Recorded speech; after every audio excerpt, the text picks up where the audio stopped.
irakasleena enpresa gintzen, da sentitzen dut ekosistema zabalago baten be parte hartzeko dela, enpresakin elkarlanien eta ikasleekin egunerakotasunean.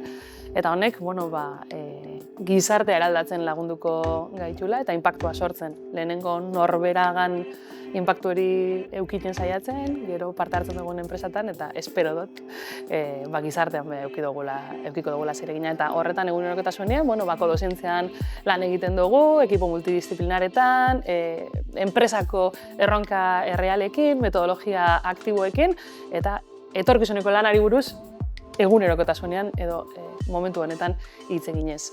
Enpresagintza bizi dut, kantuak dioen moduan, hanka bat lurrean eta beste bat airean, propositu edo helburu argi batekin, baina balore irmo sendo eta trinkotu batzuekin, eta horrek zoriontsu egiten nau, eta horrela bizi dut nik behintzat gure kooperatiba.